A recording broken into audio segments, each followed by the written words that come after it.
Hey guys, welcome back to the Fryday Podcast. I'm your host, Big J. I'm RJ, and today we have Global Project Director of Uocean 2050, Chris Desai. How you doing? Good to see you. Great seeing you, man. Thanks for coming on, Chris. No, I appreciate it. So yeah, I think you already know Rahul, so... Crazy. We can go way back. 21 years? 21 years. 21 years. But what was happening 21 years ago in both your lot's life? Let's hear it.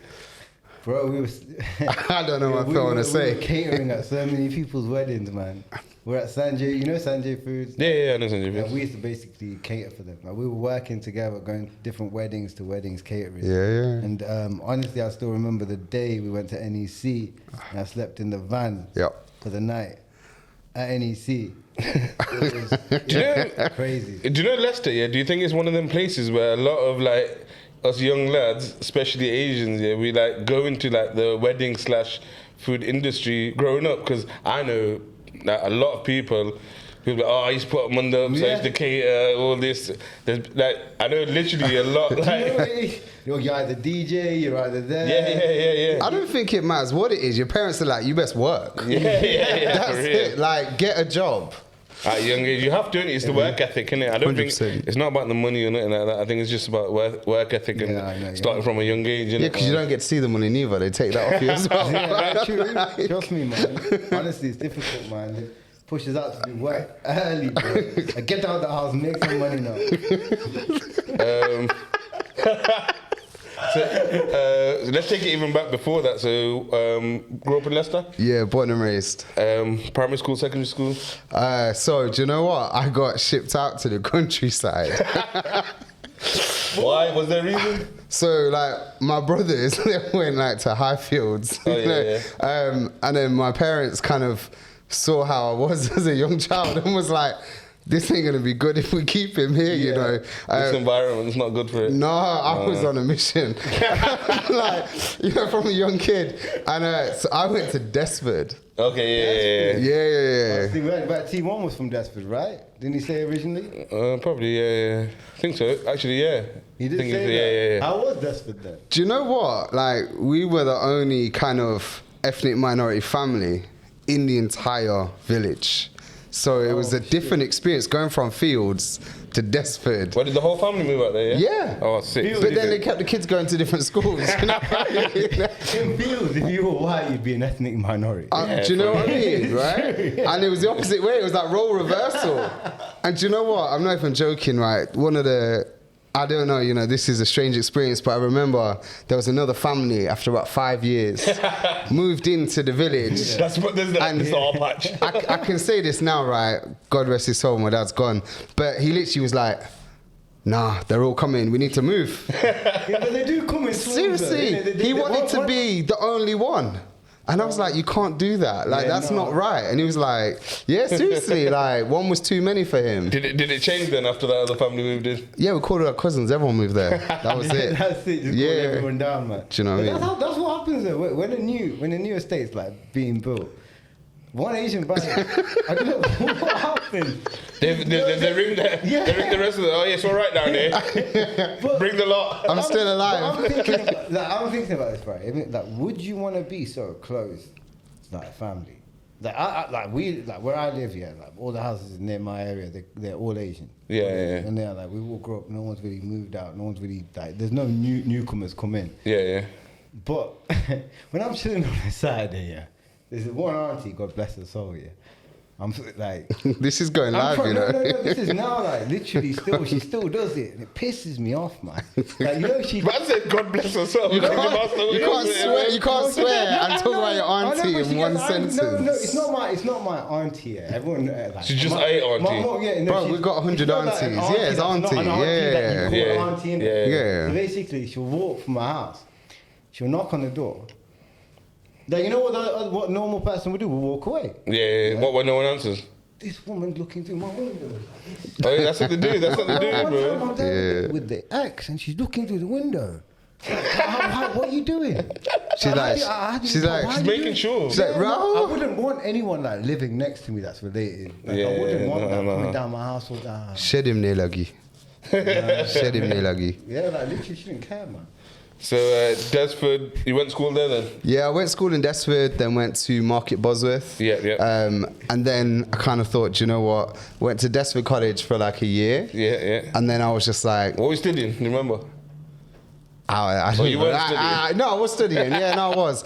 Media studies and sports. And I was doing GCSEs and things like that. But then, do you know what? It was one of those things that all of my friends were still back in the city.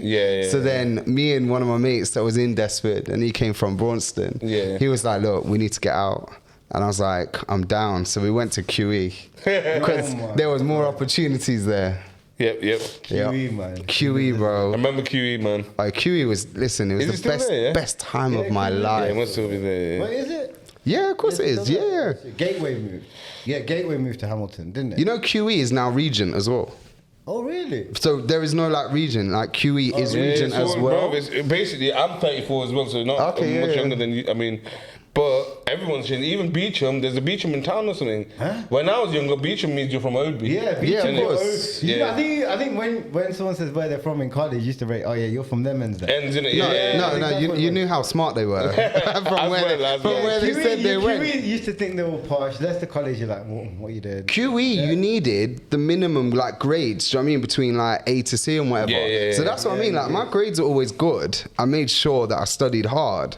It was just you fucked around outside of school. I was just a But you need a balance, innit, man? You can't just be study, because you know when you're that age, you want to learn obviously in whatever you're studying, but then you want to like learn what's going on. You want to be book smart and street smart. Yeah. That's what I mean. That's the. Of course. I think that's the age that you use.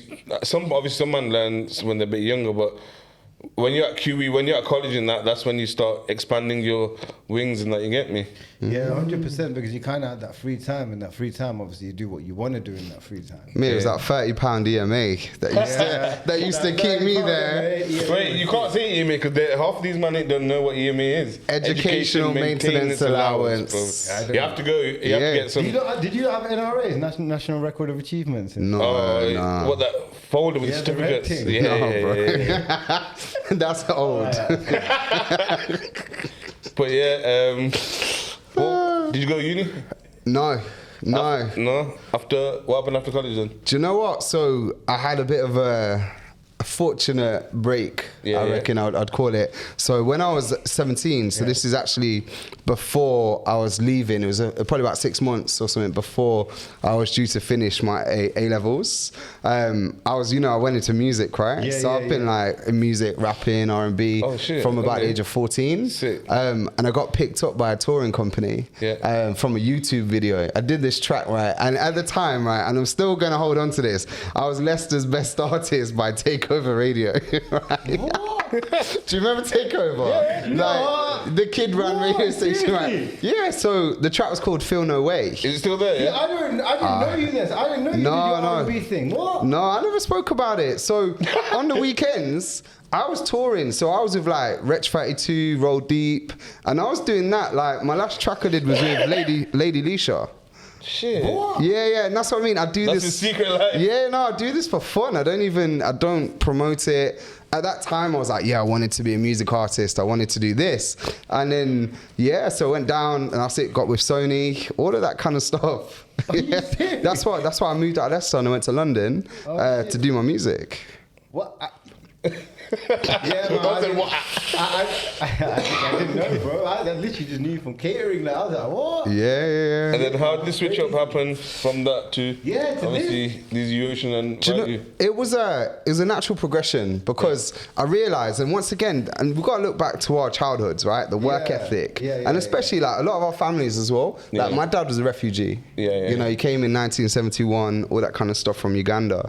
So he instilled it in me that you work hard, you stack. You work hard, you stack. And to be honest, it was one of those where he was like, I don't care what you do, you just stack money because it's trauma. There's that trauma in the generational trauma, and he passed that on a lot of the times to us growing up. So for me, I was like, imagine this, I'm at Derby, right? Wretch 32 and me, like, literally, I'm like warming the crowd up. He's like the big main act, you know? And then literally I remember that I was earning so little money from the actual performance. Like PRS was paying me more and stuff like that. But one thing I started to do, I thought, do you know what? Hustle. So I started getting Gildans, you know, like printed t-shirts. I made my own brand. I'd sit literally in the VIP booth after we'd performed, and I'd sell t-shirts, £20 a t-shirt. What was on the t-shirts? Nothing. I made a brand. I made a brand, right, with this like eye, you know, one of them Egyptian things. So you're doing it all in one go? Yeah, 100%. I was like, I made more from the money from clothing. And you were doing your catering thing? No, I'd left it by then, bro. That was when I was 14. No, that was literally like summer job when my parents were like. I mean, I wasn't 14 for the record. I was not working for that company at 14. That's mad. Yeah, so that's kind of what happened. But from that, no, but so you must have been good if you're touring with all these big artists. You must be.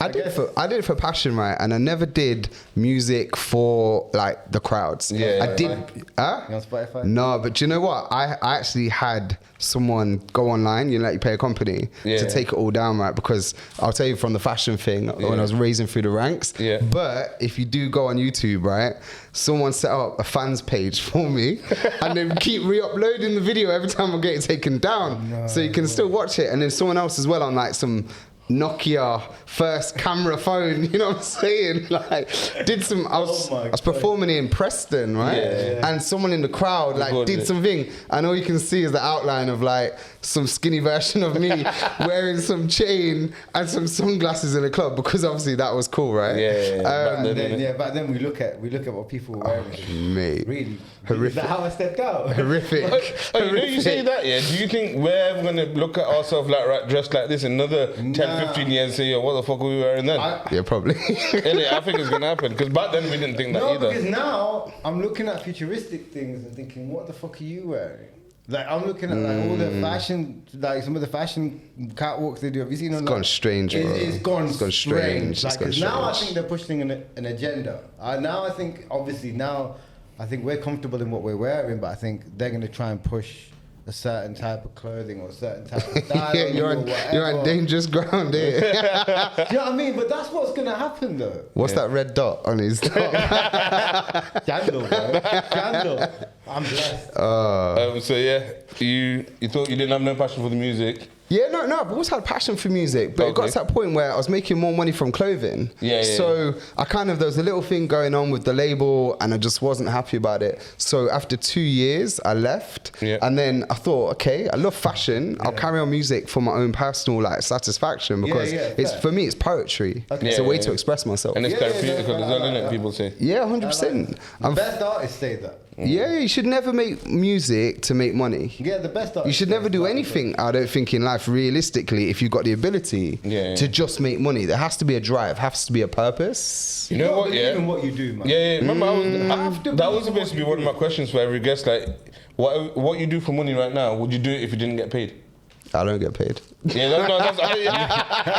I mean, I wish I did. But no, sorry, to circle back. So I was in fashion with this brand, and then through a couple of chance opportunities, someone said to me, I want to start a manufacturing company. Yeah. I heard you've done graphics and design at college. I know you're good with brands because you got your own brand and stuff. Will you help me? And do you know what? Then I spent the next 12 years of my life working mainly there. Obviously, was doing a couple of little things on the side. And then that was it. That company scaled to the point where it was about 55 million a year turnover. Can you tell us what that company is? Or? No. Listen, it's not my company, right? I just helped start it. But from that journey. So did you so obviously that guy and you made a deal, and then you split from that, and then now what you doing? Yeah. And then what are you doing? What did you do after that then? So that was the thing. Through that journey, I was traveling a lot, right? Because I was an art director.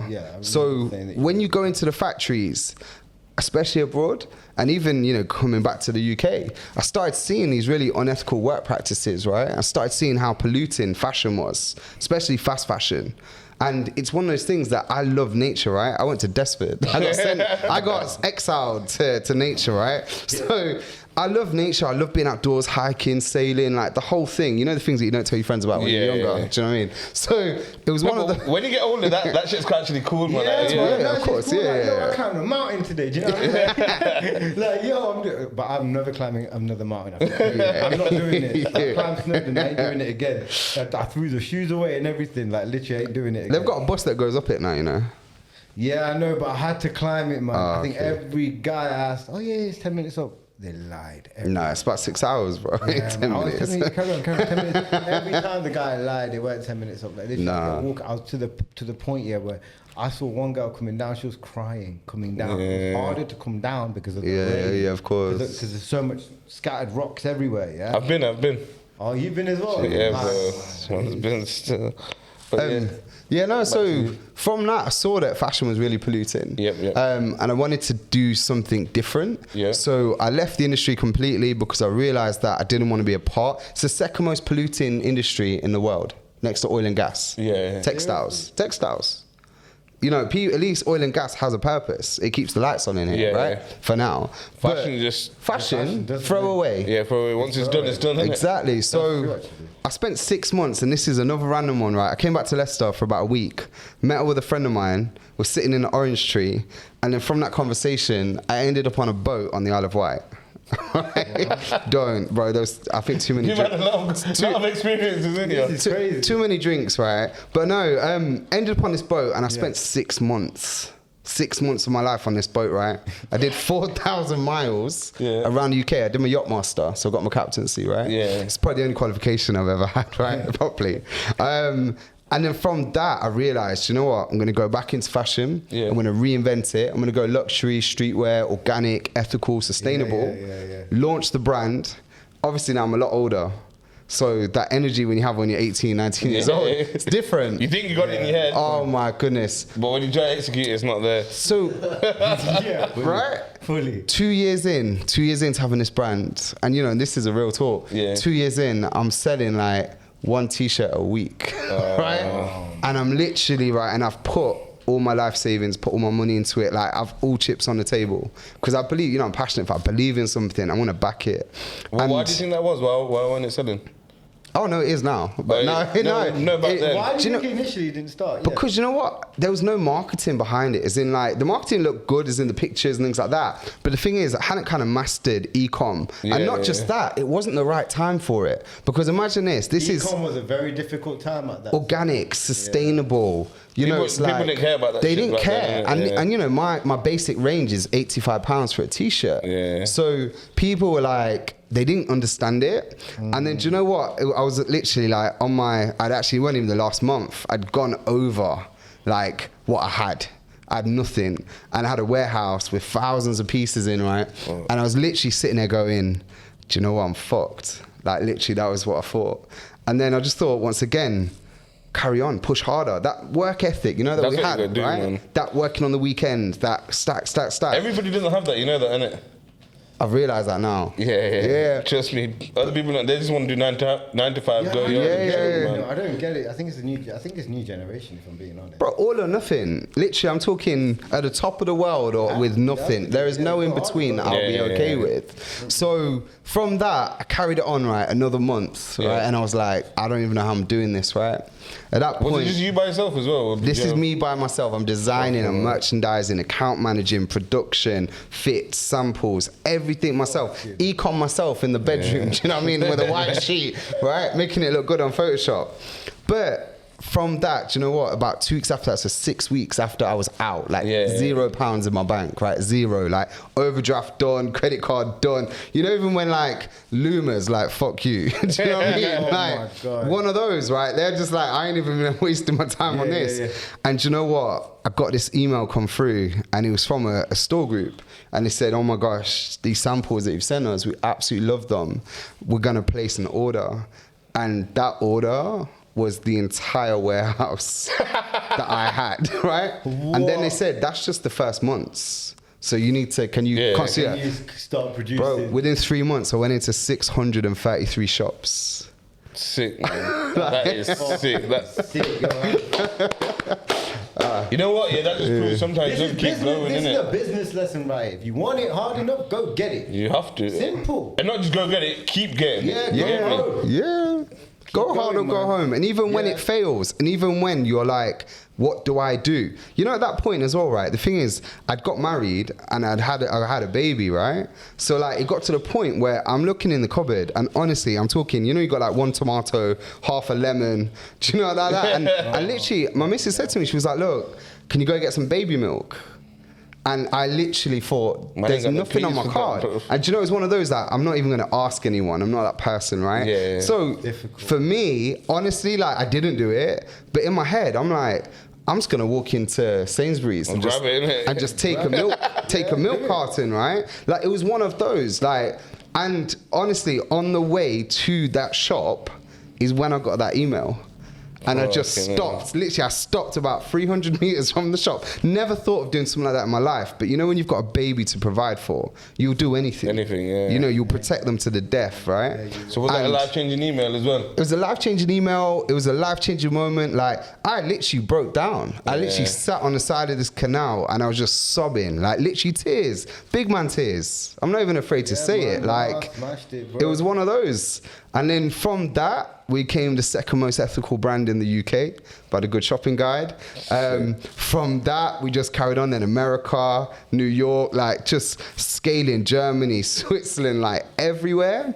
And then Mad. after all of that kind of came to a, you know, kind of got to the peak in my head. And this is the strangest thing, right? And you might find this with a lot of people who interview. I thought, do you know what? I've made it. Challenge complete. Challenge complete, right? You Yeah, feel yeah, that satisfaction, that's it, right? yeah. But guess what? Nothing. I literally felt as if I had done nothing for the planet. Yeah. I literally felt that even though I achieved all that, nothing. Yeah. But was that the goal from the start, to do something from the brand?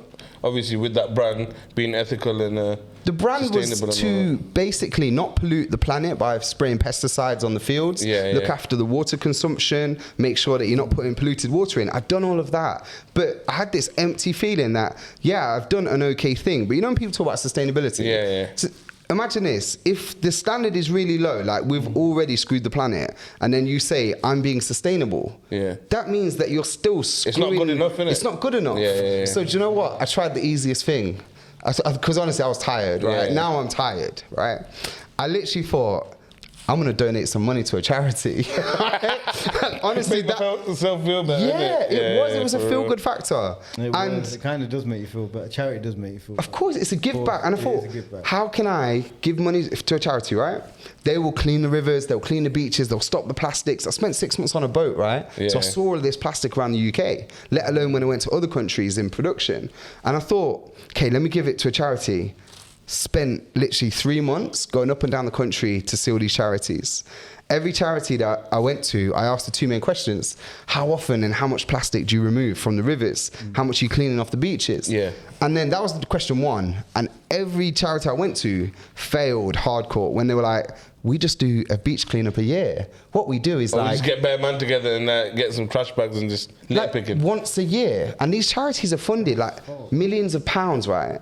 And then I was like, okay. And then the second question was, think about it. We're from Leicester, Yeah, from yeah. Fields, right? I was like, where are the diverse mix of people here? Where's the community? Why is it, you know, and one of these, not to be rude, but why is it not just about white people, but why was it white rich people in conservation? Because everyone I went to was like on the sands, down in Plymouth, all these big nice country houses or farms. And then I thought, okay, imagine like a street kid like me. What opportunity would I ever have to become a conservationist? Have I ever been asked, do you want to go clean a river? Not even in Leicester. It's only 2 miles from our houses. Yeah. Not once in my life has anyone ever said that. It's So not a thing, innit? it's not a thing. And that was what made me question, why is it not a thing? And then from that, I knew what I needed to do because I felt empty, right? You Then- had to be the thing. I had to be the thing. So I started, my brand's called Value. I started then the Value Foundation, which is a registered non-profit. And then from that, I thought, let me do a project. Yeah. Forget race, forget identity in that respect, but look at social class, right? Think about it. Whether you're an ethnic minority, Asian, black, mixed, whatever it may be, or you're like a kid off a council estate, you've got the same opportunities, and that's none. Because conservation's not for you. You know, I remember my teacher telling me, oh, you'd be a real good MIG welder. A MIG welder.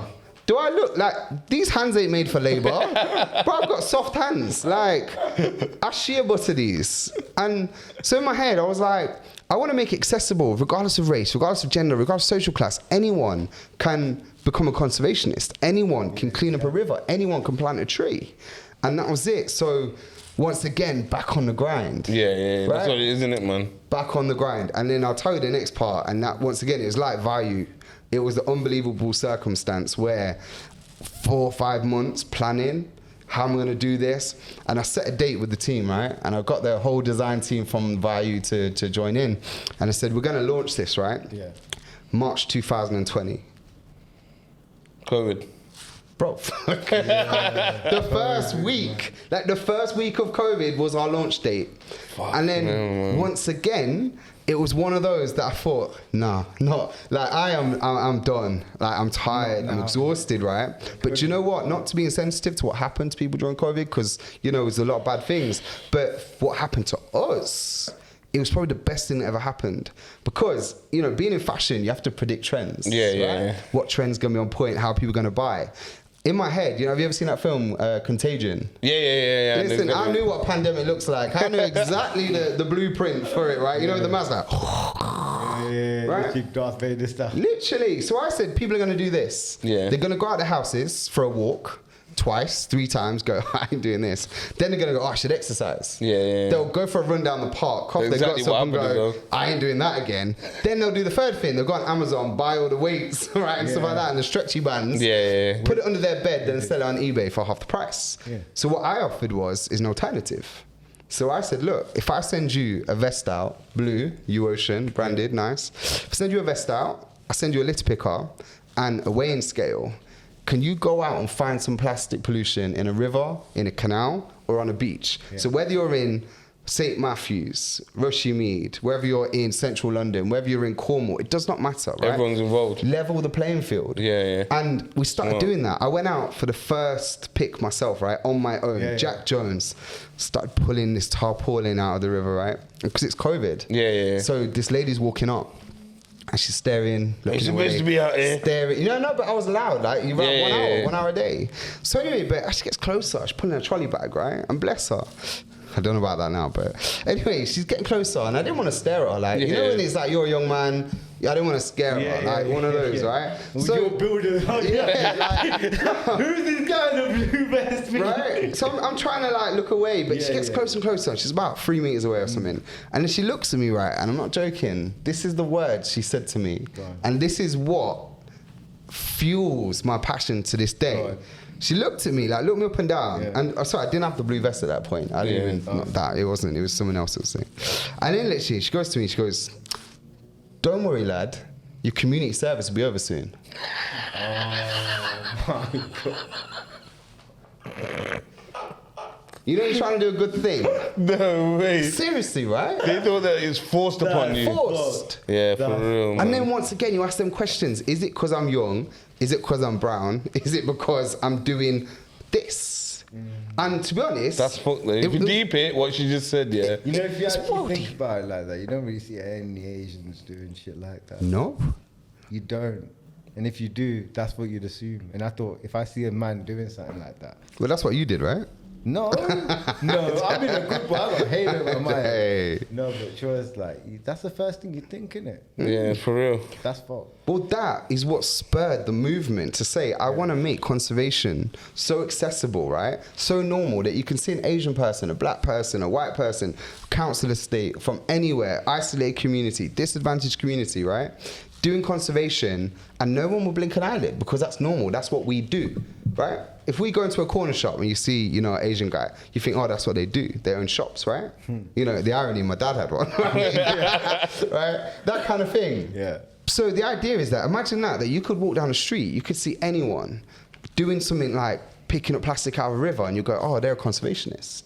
And I wanted to decolonize conservation. I wanted not to be about race or social class or this. I wanted anyone and everyone to be able to do it. And that was it. From that, my 1 turned to 10 10 to 50, 50 to 100, 500, 1,000, 2,000. And then 4 years later, where we are now, we're at 6,500 volunteers. We've got 18 Uocean chapters in the UK and 15 Uocean international chapters. That's crazy, man. Congratulations for that. Smashed it. It's the people, not me, bro. And what's Seriously. the 2050 thing about? That's when I'm retiring. Is that the retirement day? You know, people think, right, and I get this all the time on socials, and people are like some Illuminati stuff, right, you know, and I'm like, they're like, you know, what is going to happen in 2050? You know something we don't. They're like, I saw you do some hand gesture, you know what I mean, right? And I'm like, no, it's like it's a yoga move, you know what I'm saying? Like, and all this kind of stuff, right? And I'm like, no, 2050 generally is like when I want to retire and I'm going to hand it over to my kids. Right? I want a clean beach by that point, no plastic on it, so I can just sit there with my cocktail in peace. I think, you know, the beaches in the UK are messed up, man. Like, that's when I went to Skegness. Nah. Do you know what? It's not just pollution like you can see now. And this is the thing, like, have you guys heard of microplastics? Yeah. There's so many microplastics. So we've got Uocean Weymouth, right? Yeah. Down there, some nice beaches, pristine, the council clean them, do their thing. And literally, the moment you move a single rock, have a look at the video we posted yesterday, right? In 2 hours, we cleared 5,000 pieces of microplastics in a 15-meter square. 15 meters, 5,000, and I'm talking, that wasn't it all. That was just people lifting rocks and scraping it off, right? So it is a big problem, but people just don't know about it yet, you reckon? Plastic pollution, right? It's in the rain. It's in the air. You know, right now, right? There's that Netflix show about plastic pollution as well, right? Yeah. I'm sure I watched something about it. Because obviously it affects the marine life as well, innit? And all the fish and It shit like affects that. our bodies. Our bodies. It's what, I think it's now, right? Nearly 7 out of 10 of us have plastic pollution in our bodies, microplastics. Yeah. In our bloodstream, in our organs. They found it in the placentas of pregnant women. They found it in your brains. They found it in your arteries, right? You know, in a water bottle. Yeah. Right? Firstly, when they started analysing a normal water bottle, they started looking at how much plastic pollution's in it, right? Because there is plastic pollution in the water, even in, like, you know, filtered water, this kind of stuff. At first, they thought, you know what, there was, you know, a few pieces. A research paper came out last month, 250,000 particles of plastic in average 500 ml drinking water bottle.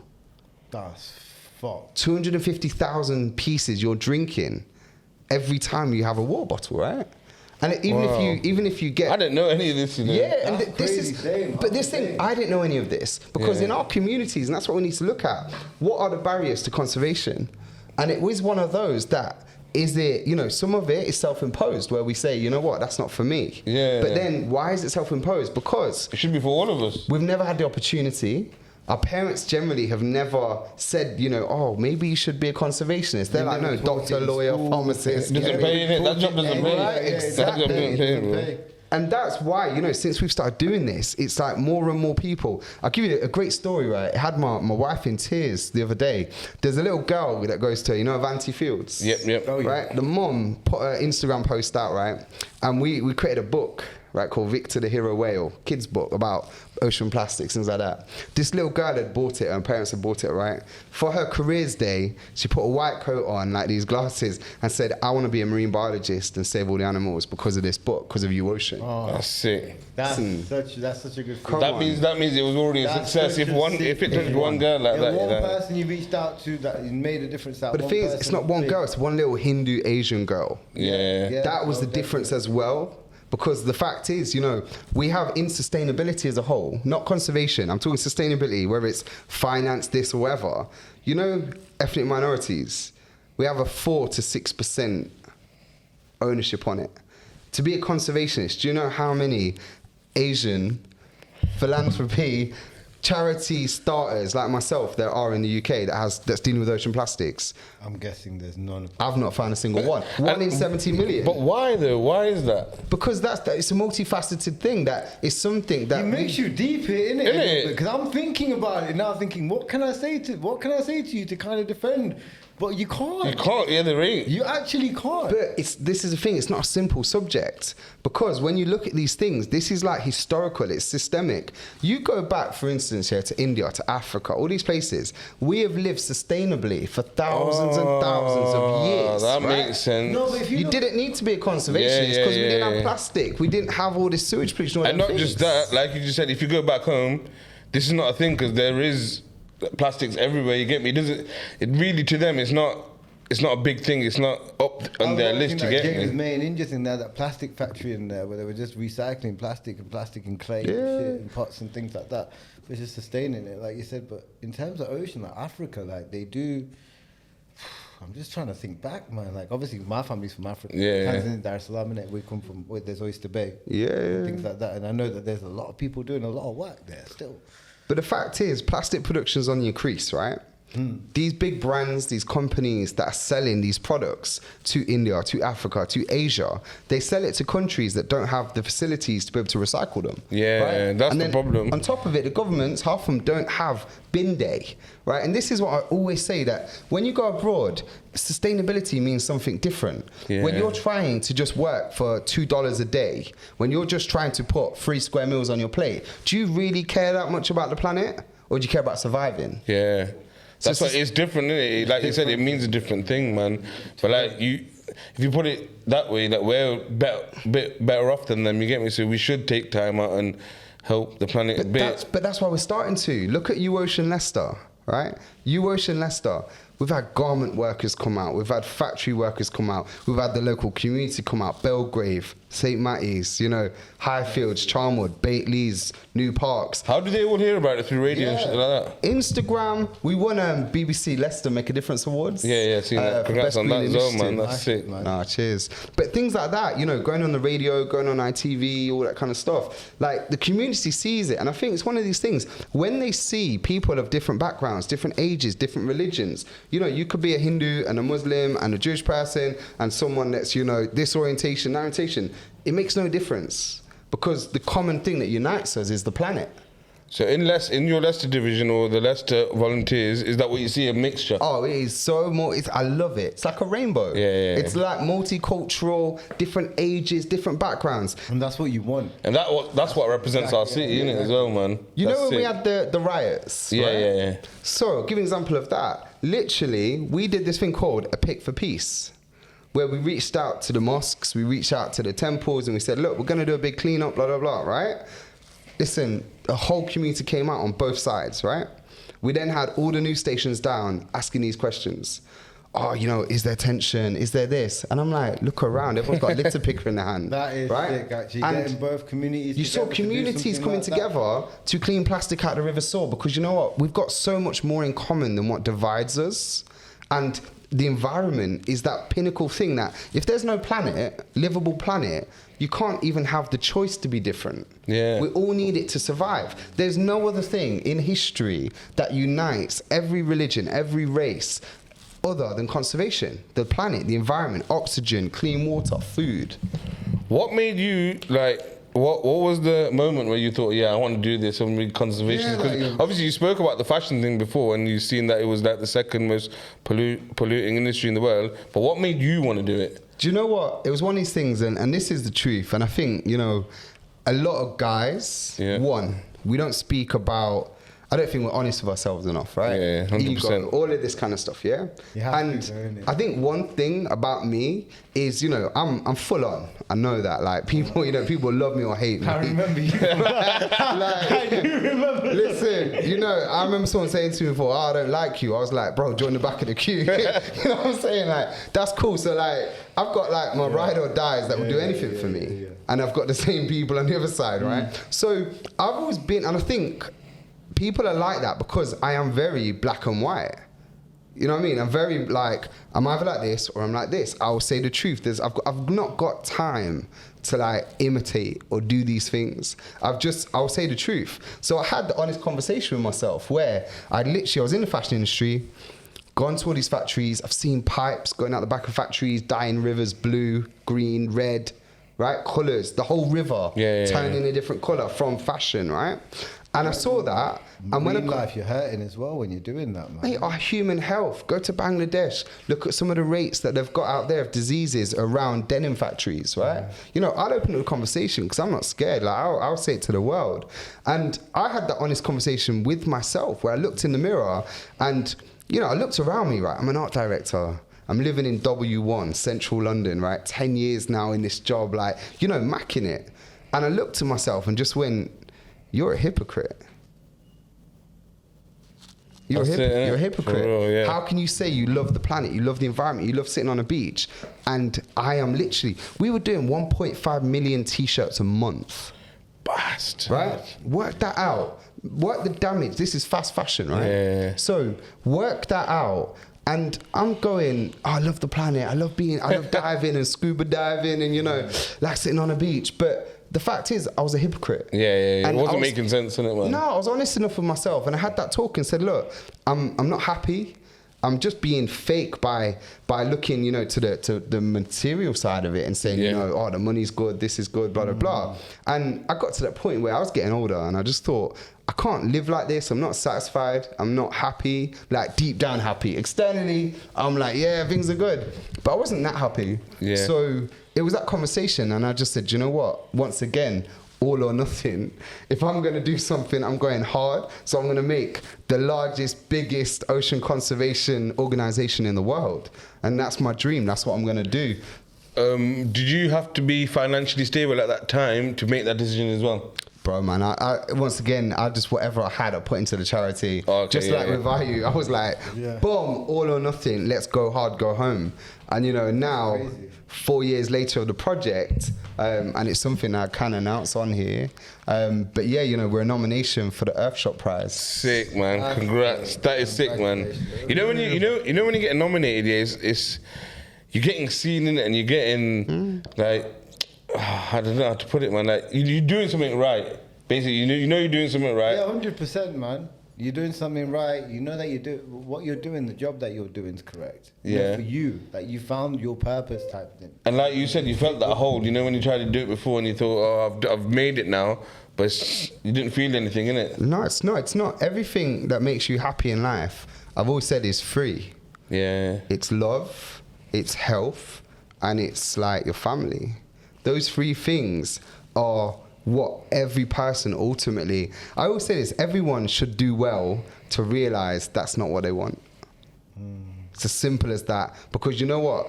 You can be a billionaire, and I've met billionaires that literally are crying. I remember this lady I knew, you know, she tried to commit, you know, every single month, and she was the wife of a billionaire.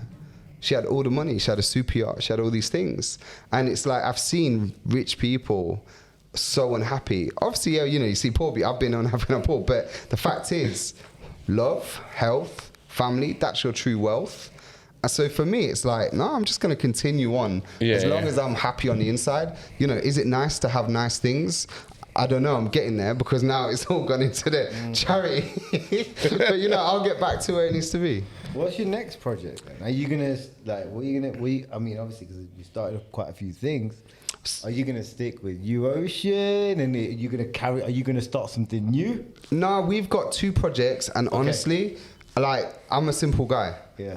Black and white, right? Yeah. So we have 2 projects, Uocean, blue conservation, Earth, green conservation. Okay. Those 2 projects, we're scaling. I mean, Earth this year, we've just taken on 3 new sites. So this Saturday is the launch of our Leicester site. Oh, sick. Whereabouts? It's literally out in a place called Belton, near Loughborough. Yeah. Belton. No. And the idea there, Earth came about as a natural thing to connect people and planet, right? Yeah. But through our communities, holistically.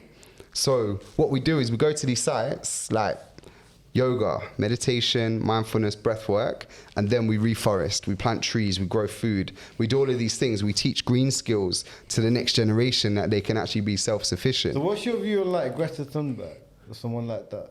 To be honest, I mean, every person that's helping towards the agenda to raise awareness of climate change, I think for me, where the difference lies is I'm very careful of my language. Yes. Not expletives. I'll say them a lot. No, like my language. So everyone keeps saying climate crisis, right? I have met so many communities and so many people that they literally feel powerless because they go, oh my gosh, it's already upon us. The world's screwed anyway. Yeah, it's done. You know, one of my friends has booked a round the world trip because he's like, well, I want to see it while it's still here. Yeah. You know, like, because they're scared that it's going. So I always say, stop using words like crisis. Why don't you use the word like challenge? It's a climate challenge. Why is it not an opportunity? Right? We need to be careful about how we place conservation, climate issues, all these things, because it's a climate challenge. Ocean plastics, whether it's a crisis or not, no, it's ocean plastic challenge. You know what? No, what I was just thinking about, yeah, like, you know, all this stuff he's on about, it's true, but when we were younger, because we're all like similar age, it wasn't like talked about. Like in school, we were taught a little bit, but not as much as we needed to know. You get me? And now, you know, now I'm older and he's saying it. I've never really thought about what he's saying before, but now he's saying it all makes sense. Yeah, and like, I'm feeling that type of way. You get me? Like, yo, you're gonna see me at walking I'm looking at. Shit, dude's right. You know, like, do you know what it is? It's awareness, I think. Yeah, it's awareness, man. That's the main word, man. Yeah. Because now he's saying it, yeah. Hopefully, when these lot see it, they think, yo, what he's saying is actually true. Yeah. Let's do something about it, innit, man? Like, and the thing is, it's not hard. And this is what I'm saying. Like, I'm not super educated. I'm not an academic. Like, there's so many people with like 6 degrees and all this stuff, right? I'm not. I didn't even go to university, right? Yeah. I mean, I was, once again, 14, even selling knitwear on Leicester Market with my dad. Like, I've worked since I was young, right? I was raised on the road, really. I was dragged up, right? You know, but the fact is, that work ethic, you can put that, I can make anyone a conservationist, right?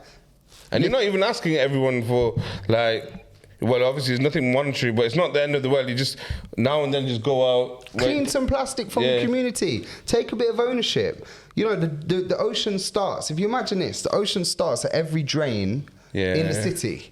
Because a drain goes to a pipe will go to a river goes to an ocean. It's as simple as that. The ocean starts at every drain in every city. Yeah, true. That's it. And what we're doing is making it accessible, right? Yep. And having, when you talk about purpose, right? UEarth started, I'll give you an example of this. UEarth was natural. People said, I said, well, I asked the volunteers, what do you like about Uocean? Because I wanted it to be community-led. Not like, Chris Desai has got an idea, let's run with it. You know, not like an Elon Musk thing. I was like, no, what does my community want? When I say community, I'm not talking race, religion. I'm talking Uocean community, right? Yeah. What do you guys want? They said, look, we love being outdoors. It's good for our mental health. But imagine if we could enrich that. So I said, all right, we've done blue conservation. If we do green conservation, right, we start doing mental health sessions, right? We know this, in the Asian and black communities, we don't speak about mental health enough. It doesn't exist. Don't exist, bro. Yeah. Take a paracetamol, shut your mouth. Right? That's simple, that's what it is. Do you know this, right? Do you know what the biggest killer of young people is under the age of 35 in the UK? Mental health. Suicide. Yeah. Not disease, not drugs, not all of this kind of stuff, right? Literally, suicide is the biggest killer of young people. And do you know what? It's tipped towards, I believe, I don't know the exact stats, but I'm sure it's about 70% plus on men, on boys, on males.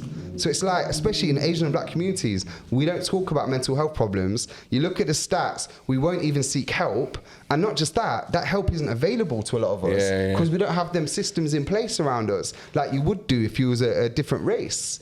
So we thought conservation and mental health, connect it together, let's do this. And then one thing that got me, and this hit hard, once again, another moment, a bit like the Vayu, the foundation one, a newspaper in the Leicester Mercury, in the article, right, it said 40,000 people in Leicester, and I believe it might have been children, but it said 40,000 people in Leicester are suffering from food poverty. Yeah, we've had, big up Dev Sharma, we've had Dev Sharma, he's like a food activist, but Leicester is like it's a very bad spot, even he said, it's because, I don't know, we got better cheap food and shit like that, but it's not good. Leicester's not good, he said. Yeah, well, that's what spurred me when I said, look, I'm going to start Green Skills. We're going to start food growing. And I'll launch it now and I'll say it now as well. One thing that we're going to do is make sure over the next couple of years that we're feeding them 40,000 people. We're training those 40,000 people how they can even grow their own food in their backyards. Even if it's not a garden, you can grow this on walls. We want transferable skill sets to try and alleviate that problem. I want to make sure that 40,000 kids get fed, or then 40,000 people, because I've been hungry growing up. I've felt what it's like. I've gone days without eating. I remember when we didn't have wood, like we used to have this little stove burner, right? And my dad used to go out looking for scraps of wood from like old mill sites in the countryside, you know, just to burn in the fire. So for me, you know, everyone talks about giving back. It's not about giving back. It's about being human. You know, giving back acts like, you know, you've got a duty or this. It's not about that. It's about, you know what, whether you've got £5 in your account or 5 million, like you said, you can go out and do a good thing to teach someone something, just them words, right? You And can even as a parent, teaching your child that. there you go. That's exactly what I was thinking. You know, when he said that, I was thinking, you know what, this is some, it's even a task or an activity you can do with your children. You get me? Oh, let's go walk Mead Park and clean up some plastic, innit? Like, you know, and then feed the ducks, something like that. Yeah. So But it's a yeah, wholesome I think thing. it's awareness. That's what the main thing It's is. a massive wholesome thing as well, because you feel like you've done something, like, you know what I mean, and it's nice. Like even for the like the animals, the marine life that's always there, even the wildlife there, like fair enough, they can't say thank you to you. But I think they would. Yeah, It's good. Yeah. But yeah, I just want to congratulate you for what you've done so far. Honestly, Thank you. And I think your journey's not finished. I think we're gonna hear a lot more from you. Do you just want to tell them how to, if they want to get in contact or they want to get involved? Do it, like, yo, Yeah. like, yo, I think I'm gonna come. Hey, there you go, right? Yeah. We'll So, you want to get involved with Uocean or Uearth? Hit us up on social media. So, Instagram is the letter U. Ocean, you put Uocean Leicester or Uocean Nottingham, Uocean Birmingham, wherever you're from, Uocean London, we've got 4 sites. Just type that in, or you can go to our website, Uocean, so the letter U, ocean.org. Yeah, we want brands to sponsor us, we want volunteers to come out, we want universities, businesses, schools, communities. Let's just join up together. We have to unite for this, because at the end of the day, it's the only thing that unites the planet. Yeah. Yeah? And it's all our planet. Yeah, it's all out. We all need to look after it, you get me? Look at it, we fucked this place up. Oh, hard. Clean it up, you know what I mean? There you go. Well, thanks a lot, Chris, for coming on. Chris, That's like, all right. literally had a whole set of questions planned for you. We went through them. I'm even lying. Oh, look at him. You know what? Yeah, this is a very eye-opening episode, I think. Honestly, yeah, I've never felt more eye-opening in this episode. I've been looking into like thinking, especially when you came out the mental health thing. I was just there thinking, like looking into like space and this, thinking about it. Yeah, it makes So sense, innit? What you're true. saying is makes sense, man. Yeah, man, the way you connected the dots, man. Thank you. Smashed it. Just want to quickly big up the sponsors, big up Payroll 2. This week, for Air Max week, it was this week, by the way. Yeah. We got the Air Max 1 Tokyo Maze. Yeah. Big up Mama's Kitchen each and every time. Hey. Big up RS Glass and Glazes Limited. Big up Man-Made Barbers. Every Wednesday. Always. And big up Zap Me Up for your digital business card needs. Also, I wanted to say, we've got a collab episode coming up with Man-Made Barbers. Special one. Got a mad one coming up. It's going to be filmed at the barbershop. Hey. Yeah? So this is going to be a mad one. Wait, I ain't finished with the sponsors. Big up InBrief Designs. Yes. And big up Flexi Car Hire. Yes. Any vehicle, anytime, let them know. That's Big up Leicester Podcast Studio. always. And big up all the other podcasts. Yes. Because we're all in a group chat. Oh yeah, we're all in a group chat. We're sharing Each other's shit. episodes now. Hey. Liking, subbing, subscribe. Subscribe. Big up Real Life Curriculum. Like me Yeah, and man. so me and Dion, guy who does another podcast, went to Amsterdam last week couldn't make for his it. birthday. Hey. I couldn't make it. And we're gonna have like a little catch up. We're gonna make a little episode video thing. Yeah, you should do It was jokes, man. We had so much. There's so many stories, man. You might see these stickers everywhere, like you keep saying. So make sure you tag us. Taxis, you see the air fresheners. Yeah, They're everywhere, bro. You know what? Yeah, you know how many Uber drivers I see with that Friday carpet air freshener. I've got them on it, man. Literally, like I think someone messaged you. I'm seeing your logo everywhere now. Do you know what I mean? And me and Raz, we done a very special episode this Yeah, we weekend. have. I don't know if we're gonna announce it on this episode. No, I don't think we're not gonna announce it yet. But yo, you lot are gonna. For those of you that think know us personally, I think you might know who it is, but it's a crazy episode. Yeah, man. We're trying to download the episode. But yeah, that's going to be a long one. Speaking of which, I've got to go get my laptop. Yeah, and it's a wrap. And it's a wrap. It's a wrap, man.